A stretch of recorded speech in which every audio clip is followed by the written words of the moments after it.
Hola, bienvenidos a Justo en la Diana, el programa que analiza el hecho noticioso en todos sus círculos de acción. En los tiempos modernos, las guerras no se libran solo con las armas tradicionales.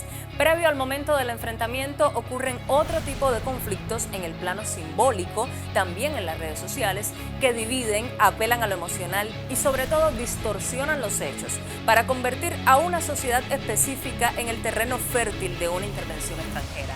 Parece muy teórico, pero existen ejemplos recientes y de eso hablaremos hoy. Guerra no convencional, caballos de Troya modernos. Acompáñennos justo en la Diana.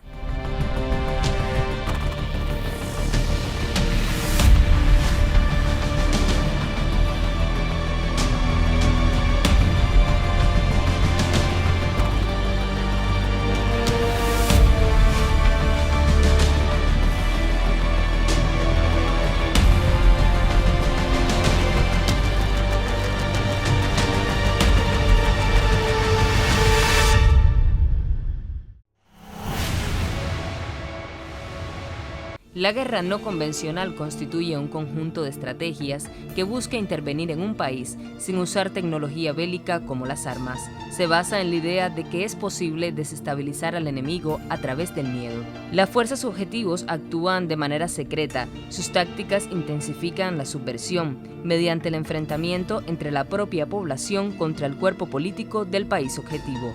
Have to flood a country's public square with enough raw sewage. You just have to raise enough questions, spread enough dirt, plant enough conspiracy theorizing that citizens no longer know what to believe. Once they lose trust in their leaders, in mainstream media, in political institutions, in each other, in the possibility of truth, the game's won. Para lograr los objetivos, el país que busca intervenir emplea sanciones económicas, bloqueos internacionales y una campaña mediática contra los líderes de esas naciones. El empleo de la psicología para lograr el caos y de las redes sociales como su principal instrumento se destacan entre las tácticas. Básicamente, quienes dominan las redes sociales y su producción y sus algoritmos son grandes monopolios norteamericanos que justamente tienen detrás una escuela de pensamiento y de investigación que pone mucho énfasis en los efectos de la comunicación. El empleo de la agnotología forma parte circunstancial de la guerra no convencional, conocida también como ciencia de la ignorancia. Según Noam Chomsky, los que ostentan el poder pretenden sembrar el desconocimiento, no otorgan las herramientas para que los individuos puedan analizar la realidad por sí mismos. Hoy nos acompaña en el estudio el máster en ciencias Helio Pereira, periodista y profesor del CIPI. Muchísimas gracias por estar con nosotros aquí una vez más en el programa. Un placer acompañarte una vez más. Para comenzar con el análisis, profesor, ¿qué es la agnotología? ¿Es el estudio de actos deliberados para sembrar la confusión, el engaño? ¿Normalmente se estudia de esa forma ese término? Se estudia de esa forma. Agnotología proviene de la palabra griega neoclásica agnosis, que significa la búsqueda del conocimiento en pos de la ignorancia. Y teología, que es la rama de la metafísica que se encarga de la naturaleza del estudio del ser. O sea, lo que se trata con la agnotología es formar un ser completamente irracional. Se le llama la ciencia de la ignorancia. Por tanto, además está relacionado con la guerra no convencional. Está relacionada con la guerra no convencional, fue acuñada por el historiador de las ciencias de la Universidad de Stanford, Robert Proctor, en 1995, y por un lingüista de la Universidad de Berkeley, Ian Boyle, quien se dieron cuenta que proveniente de la parte comercial de la llamada inteligencia empresarial ya se estaba utilizando por parte de la ciencia mecanismos de desestabilización psicológicas con fines políticos. O sea, la agnotología es la intensificación de los métodos de desestabilización política utilizando las ramas de la ciencia psicológica, sociológica y otras materias. Ahora bien, la guerra no convencional pudiera parecer, como hablábamos, un término de la teoría, pero se está aplicando cada día más. Por ejemplo, las propias Fuerzas Armadas de Estados Unidos lo tienen incluido en sus manuales. ¿Es así? Así mismo es. La guerra no convencional viene desde la antigüedad. Cuando uno analiza el texto del general chino Sun Tzu, El arte de la guerra, se habla de métodos no convencionales. Cuando uno analiza en la historia el imperio bizantino, cómo logró extenderse 200 años, pues es aplicando guerra no convencional. Ahora, se conceptualiza precisamente por el diccionario terminológico del Departamento de Defensa de los Estados Unidos a inicios de la década del 90 del siglo XX. Y se plantea que es un movimiento de resistencia con una población que esté influida desde sus emociones y que ciegamente apoye a este movimiento de resistencia.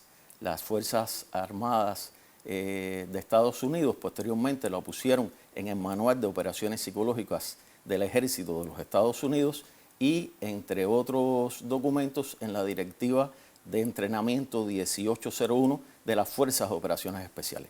Ahora, hay un político conservador, William Lynn, estadounidense también, que se encarga con 2 oficiales del Ejército y 2 oficiales de la Infantería de Marina de analizar esta guerra no convencional, lo que se había conceptualizado, y entonces comienza a hablar en un artículo que se escribe en las revistas prestigiosas Military Review y Marine Corps Gazette, comienza a hablar de guerras de 4ª generación y guerras de 5ª generación.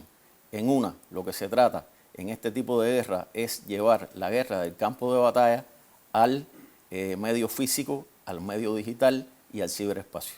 En la guerra de 4ª sería la frecuencia de la intensidad del mensaje desestabilizador, y en la 5ª aumentar la intensidad de ese mensaje para crear un daño neuronal irreversible. Por tanto y demás, estamos hablando de diferentes pasos previos antes de llegar a un momento de un enfrentamiento bélico que a veces no tiene lugar porque ya consiguen sus objetivos de esta forma. Precisamente lo que se trata con la guerra no convencional es, como uno de los objetivos, evitar que haya el enfrentamiento bélico, porque es más económico para los Estados Unidos y el resto de las potencias que vayan a emplear este tipo de guerra, precisamente ahorrarse la muerte de soldados y aplicar métodos de desestabilización que tuviesen un efecto superior. Le propongo, profesora, hacer una primera pausa para continuar analizando este tema. Siga con nosotros justo en la diana. Lawfare, una estrategia, un método de guerra no convencional de ataque con fines políticos. Su operatividad se hace visible en el discurso político de la derecha internacional bajo el tema de la corrupción. ¿Qué necesito yo para montar un caso de lawfare? Varias cosas a la vez. Primero, un aparato judicial reorganizado a mi manera, con tecnócratas vinculados a mí en espacios clave, luego elegir al culpable, luego buscar pruebas. Y aquí el orden es importante, ojo, primero señalamos al culpable, empezamos por la condena y después ya si aparecen las pruebas y si no aparecen ya tenemos la condena. Necesitamos además una maquinaria mediática a nuestro servicio, que la prensa participe activamente en esto, porque si no, no llegaremos a ningún lado. Y ya con todo esto solo nos queda elegir el momento perfecto para lanzarlo. Esta estrategia comenzó a ser manejada en 2001 dentro de los distintos ámbitos de las Fuerzas Armadas estadounidenses y se viene desarrollando en países que durante las 2 últimas décadas se han opuesto a las políticas neoliberales. Esta cruzada contra líderes progresistas ocurre en países como Ecuador, Argentina y Brasil. El lawfare en Ecuador, en Bolivia, en Brasil, es para desplazar, para estigmatizar, para anular a los gobiernos populares. Acá van un paso más. Acá no se trata solamente de estigmatizar, confundir a los gobiernos populares con asociaciones ilícitas. Van un poco más allá. Protegen a los que verdaderamente roban en el país. Destruyeron lo que durante 12 años pudimos construir, donde piense como piense, ningún argentino puede decir que no se vivía mejor que ahora y que se había vivido mejor que nunca hasta ese momento. Por eso pide el fiscal 12 años. Regresamos con el análisis. En el caso de América Latina, profesor, la judicialización contra los líderes de izquierda forma parte de los métodos de guerra no convencional y lo hemos visto en los últimos años. Así es, la doctora en Ciencias de España, Arantxa Tirado, acaba de publicar un libro y le llama a esta judicialización golpes de Estado en nombre de la ley. En América Latina, múltiples ejemplos. En el 2004 el desafuero contra Andrés Manuel López Obrador, en el 2009 contra Zelaya en Honduras, contra Lula en Brasil, contra Dilma en el 2016, Evo Morales, Correa y recientemente el ataque desde el sistema judicial contra la vicepresidenta Cristina Fernández. Lo que se trata con esta judicialización, llamada judicialización de la política o lawfare, que en ocasiones hay quien no está de acuerdo con este término, pues lo que se trata es que los servicios de inteligencia estadounidenses y otros centros pensantes estudian de antemano el sistema judicial de los países objetivos que quieren agredir y desde ese sistema judicial tratan, como dice la doctora Arantxa Tirado, de establecer el golpe de Estado para derrocar a estos gobiernos. Pero para ello hay varios pasos. Primero se trata de crear una causa en contra de esos presidentes que por lo general está relacionada con la corrupción y acompañado de una campaña mediática feroz. Sí, se apela a una campaña de descrédito total, se va tratando de influir en la emoción de los individuos. Se trata en la guerra no convencional de que el individuo en el espacio físico que te explicaba, en el espacio digital y desde el ciberespacio se sienta en este espacio físico, pero que su mente esté influida emocionalmente a tal punto de que está pensando, pero no se percata que está pensando por el mensaje que le transmitieron y no por su propia forma natural de la conducta. E increíblemente ha llegado a los puntos de sacar del poder a mandatarios o de llevar a protestas. En algunas naciones lo vimos en Bolivia con Evo Morales y también en los resultados de las elecciones de Brasil también recientemente. Así mismo es. Una de las maneras tradicionales que han empleado es precisamente el llamado a revueltas. Se basa, una de las maneras en que se basa esta guerra psicológica es precisamente en las operaciones psicológicas complejas. Estas operaciones psicológicas complejas se plantea que una de las maneras más efectivas que tiene, según el pensamiento estadounidense, es precisamente el llamado a manifestaciones callejeras. Hablemos ahora del ejemplo de Venezuela, que llevó la guerra no convencional al punto de poner un gobierno autoproclamado al servicio de Estados Unidos. ¿Cómo fue que sucedió esto? Bueno, desde el triunfo del presidente Chávez viene aplicándose la guerra no convencional contra Venezuela.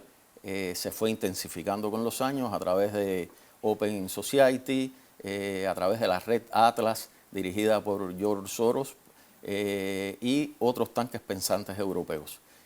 Puedo mencionarte como ejemplo la formación de Juan Guaidó en esta red Atlas, cómo desde Europa se preparó para intentar derrocar al presidente Nicolás Maduro.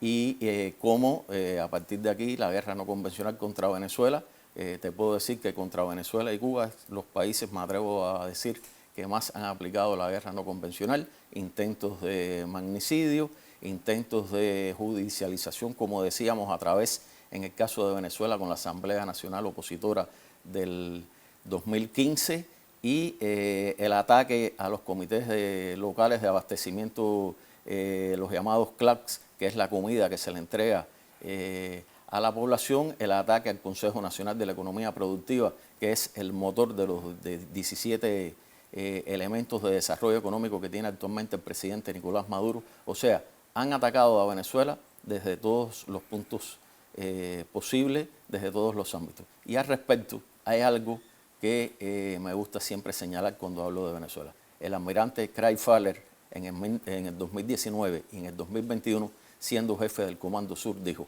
hemos aplicado todos los métodos de guerra no convencional contra Venezuela y nos hemos dado cuenta que todos se han revertido en contra de los Estados Unidos. Si no intensificamos las tácticas desestabilizadoras, no vamos a lograr sacar al presidente Maduro del poder. Y te pongo otro ejemplo de guerra no convencional que se puede aplicar si leemos entre líneas. Recientemente, un exsecretario de Defensa estadounidense, Mark Esper, acaba de publicar un libro. En este libro se refiere a que cuando el presidente Trump recibió a Guaidó, dijo: lo vi débil e inconsistente, y desde las lejanías veo a Maduro fuerte y muy decidido. Es un reconocimiento también de que la persona que habían escogido para ocupar ese cargo simbólico que solo reconocían ellos, al final no les funcionó.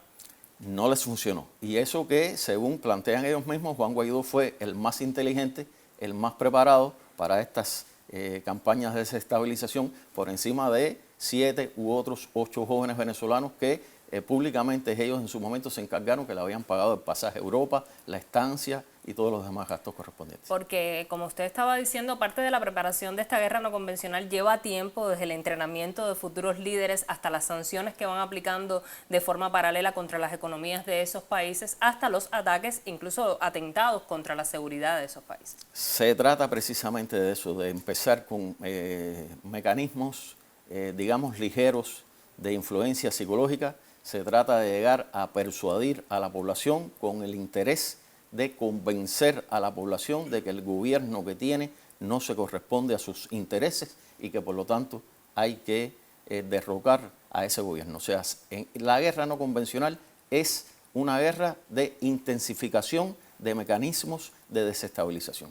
Se aplica contra Venezuela, se aplica contra Cuba y contra otros países. De ese tema vamos a hablar en los próximos minutos, profesor. Es tiempo de hacer una segunda pausa. Tenemos preparado otros materiales. Ya estamos en los minutos finales. Guerra no convencional, caballos de Troya modernos. Siga con nosotros, justo en la diana. La teoría de la inteligencia estratégica para la política exterior norteamericana, desarrollada en el texto del mismo nombre por el teórico y agente de la CIA Sherman Kemp en 1949. Nada nuevo. Esta teoría plantea el uso de armas no convencionales en las próximas guerras, procurando dos cosas: debilitar la voluntad y la capacidad de resistencia del enemigo y fortalecer la propia voluntad y capacidad para vencer. We expect today's measure totals $7 billion in assets blocked today, plus over $11 billion in lost export proceeds over the next year. Against Petroleos de Venezuela, Sociedad Anima, or PDVSA. 2. La teoría de los estados villanos, forajidos o canallas busca satanizar a gobiernos hostiles, entre comillas, tildándolos como estados dominados por regímenes autoritarios proclives al caos, que violan los derechos humanos, amenazan la paz mundial, propician el terrorismo o producen armas de destrucción masiva. The troika of tyranny in this hemisphere, Cuba, Venezuela, and Nicaragua, has finally met its match. 3. La teoría de la legítima defensa.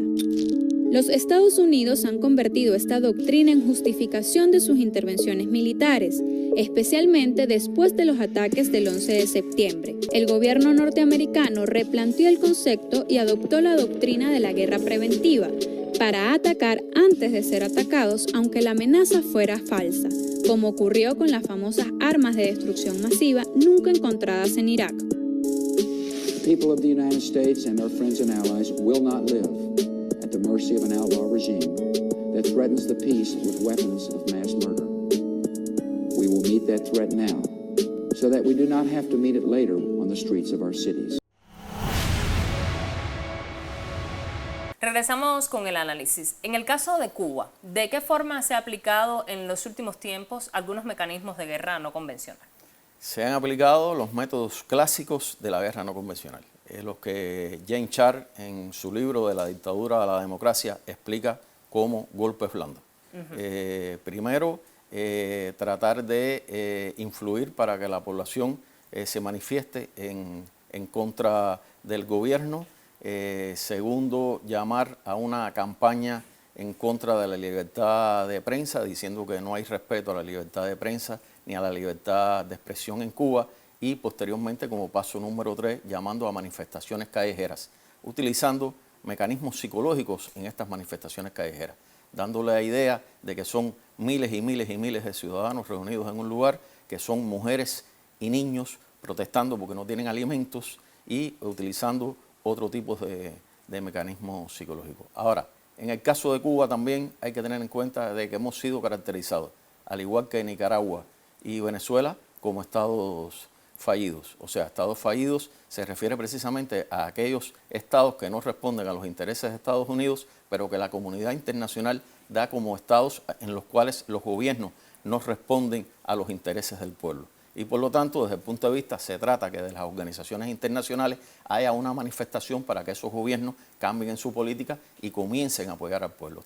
Esto es una campaña donde se trata también, como vemos, de implicar a las organizaciones internacionales. Ahora, aquí hay una doble moral por parte de los Estados Unidos, porque ahora hablan de Cuba, Venezuela y Nicaragua, pero los Estados Unidos en determinados momentos, de acuerdo a sus intereses de política, han decretado estado fallido a Panamá, han decretado estado fallido casi que a Argentina en plena guerra de las Malvinas, dándole el apoyo al Reino Unido, han decretado estado fallido a Colombia muchísimos años antes del Plan Colombia, decretaron estado fallido a este país y lo sacaron de esta condición cuando vieron que el Plan Colombia ya estaba siendo suficientemente beneficioso para el complejo militar industrial de los Estados Unidos. Por supuesto, es que hay que analizar en cada situación en un contexto determinado. ¿Y ha habido hechos o contextos específicos ahora mismo, como la situación meteorológica que se presentó en Cuba, que han sido un escenario propicio para que se apliquen también estos mecanismos de guerra no convencional, sobre todo desde las redes sociales, cuando Cuba fue impactada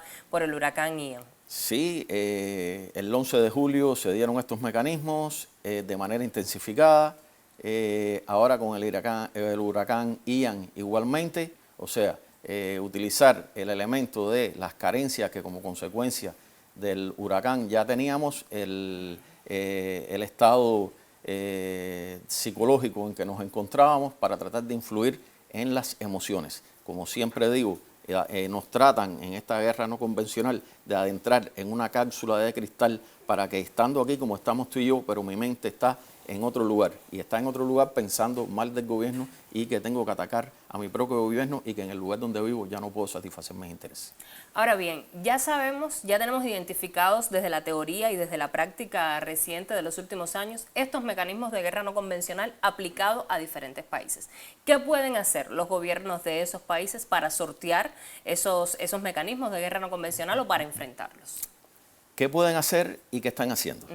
En el 2006, la Organización de Naciones Unidas planteó mediante una directiva de resolución la necesidad de combatir estos mecanismos y de regularlos en sus países miembros. La Unión Europea ha actuado asimismo y muchos países europeos ya tienen determinadas regulaciones. Así ha sucedido en América Latina. El país más reciente que ha planteado que debe regular con mucho más fuerza esto fue hace unos días Brasil. Cuba lo tiene regulado como base primaria en nuestro sistema jurídico. Hace pocos meses el decreto ley 35 referido a las telecomunicaciones. Entonces estamos hablando de que ya está planteado en nuestra legislación formas legales de enfrentar hechos delictivos relacionados con estos mecanismos de guerra no convencional. Así mismo es, Diana, así mismo es. Pues habrá que seguirle dando seguimiento al tema, profesor, porque como usted bien decía, lo estamos viendo aplicado en los tiempos modernos y todo el tiempo se está modernizando muchísimo más estas formas de afectar a los países o a los gobiernos que no son afines a los intereses de Estados Unidos. Te reitero que esta guerra no convencional viene desde la antigüedad, en los diferentes momentos de la historia se ha intensificado. Los Estados Unidos ahora se encuentran con una pérdida, un declive de su hegemonía. Por lo tanto, una de las maneras que tiene también en el continente de frenar el avance económico de China y de Rusia en determinada medida, precisamente es aplicando, aunque nos parezca exagerado, no es así. Precisamente una de las maneras que tiene de contrarrestar esto es aplicando las formas y métodos persuasivos e intensos que caracterizan a esta guerra no convencional. Profesor, yo le agradezco muchísimo que haya estado con nosotros en el programa para ayudarnos a entender este tema desde la teoría y también desde los ejemplos recientes en la política en nuestra región. Muchísimas gracias. Un placer, Diana. Muchas gracias. Ya estamos en los minutos finales. Siga con nosotros justo en la Diana.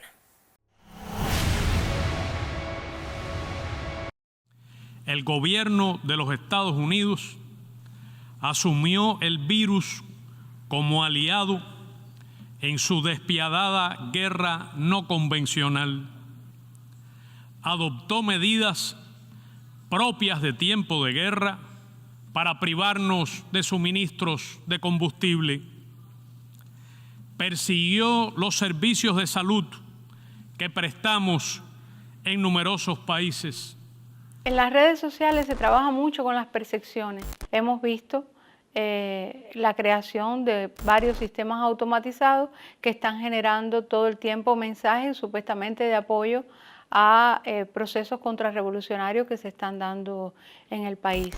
Entonces todo eso está también en los diseños, sobre todo los sistemas militares y de guerra híbrida del gobierno de los Estados Unidos, no solo para Cuba, sino para otros países.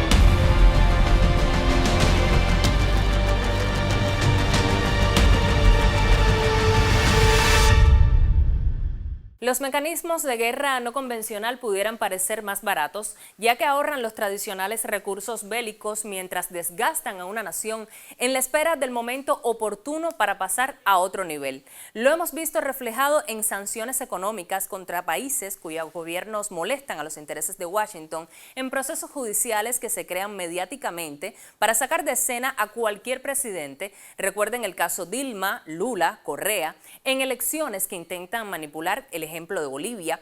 Lo único positivo de todo es que los manuales forman parte de una teoría ya escrita. Identificarlos y saber sortearlos es el desafío para los países donde se intente aplicar.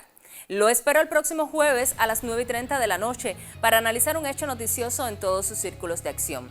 También nos puede ver los viernes a las 10 de la mañana y los sábados a las 5:30 de la tarde. Si se perdió alguno de nuestros programas anteriores, siga nuestro canal en YouTube y allí podrá encontrarlos. Estamos también en Twitter y Facebook. Al final, como siempre les digo, tendrán los elementos que necesitan para poner el dardo justo en la diana.